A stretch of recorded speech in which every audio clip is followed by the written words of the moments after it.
লোক দেখানোর জন্য আসতে পারি আমরা আসি, কিন্তু আমাদের কাছে গতকাল রাত থেকে এই যে মশা কামড় খাচ্ছি, তারপরে হচ্ছে আমাদের অবস্থা কি, শরীরের অবস্থা কি, আমাদের মেন্টাল অবস্থা কি, এটা জানার জন্য কিন্তু আমরা আসি। অথচ তারা স্লোগান দিচ্ছিল কি, রক্ত লাগলে রক্ত দিয়ে কষ্ট করে তাদের রক্ত দিয়ে আসে, আমাদের রক্ত দিয়ে আসে, আমরা আসি যতক্ষণ পর্যন্ত আপনারা শেষ না হবে আমাদের কিন্তু আমরা আসি। আমাদের কোনো রাজনীতি ছিল না, আমরা সবসময় একটা শিক্ষার্থী, এই নিয়ে কিন্তু আমি একজন সরকার শিক্ষিত, আমার কোনো রাজনীতি সেই রাজনীতি এই জায়গা থেকে সবসময় সর্বস্তরের মধ্যে এই তাদের আমরা অবস্থাগুলো দেখাতে চাই আপনাকে। এখানে আমরা দেখছি যে কিছুক্ষণ আগে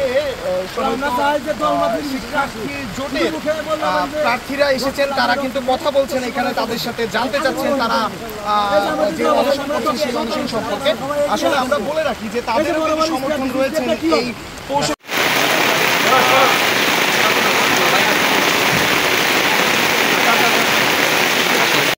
তাদের এই ভবনে কলা খাওয়াতে হবে। বাংলাদেশে কি বেকারের অভাব? অভাব বেকারের। তো আমাদের জায়গা থেকে আমরা ক্লিয়ার, এইখান থেকে যদি মরেও যাই তারপরে তো লোক আসবে। এখন লোক আসছে না, করছিলাম 3 জন, এসেছে 9 জন। এখানে একসময় 900 জন আসবে, তারপর 9000 জন আসবে। মরে গেলে আলহামদুলিল্লাহ এই তারিখ পাইতেছে। আপু, আপনি কতক্ষণ থেকে আন্দোলন করছেন? বৃষ্টিতে কেন ভিজছেন?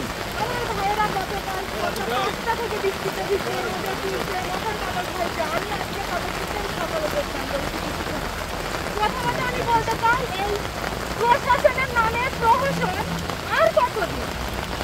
আমরা যেখানে 65 নাম্বার দ্বিতীয় করার পরেও এই মতো সাবজেক্টে ভর্তি হতে পারে নাই, সেখানে বিশ্ববিদ্যালয়ের কর্মকর্তা কর্মচারী সন্তান হওয়ার জন্য প্রত্যেকটা করেনি, তারা মাত্র 40 নম্বর ইনশিওর করে ভর্তি দিতে পারবে।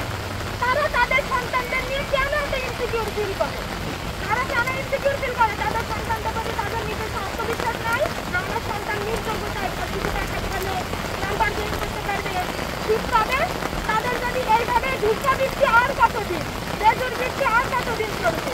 আমার ভাইয়েরা 5-6 লাখ মাথা কামাই খেয়েছে, সকাল থেকে রোদ্দুরে ফিরেছে। ওখানে যারা আছে প্রত্যেকটা আমার ভাইয়েরা কোনো মায়ের কলিজা টুকরা, কলিজা ছড়া দেওয়া, তারা যে এইভাবে নির্যাতিত হচ্ছে না, তাদের কোনো সুরক্ষা চাই, তাদের ঘরে সন্তান নাই। আমার ভাইয়েরা এখানে থাকে, আমিও তাদের সাথে আছি। ওই রাজশাহী বিশ্ববিদ্যালয়ের পৌরসভাটা থাকবে, সারা বাংলাদেশ থেকে পৌরসভাটা নির্মূল করে অপরিহার্য এইভাবে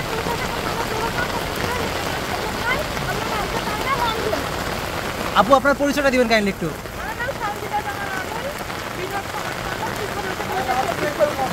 সমাজকর্ম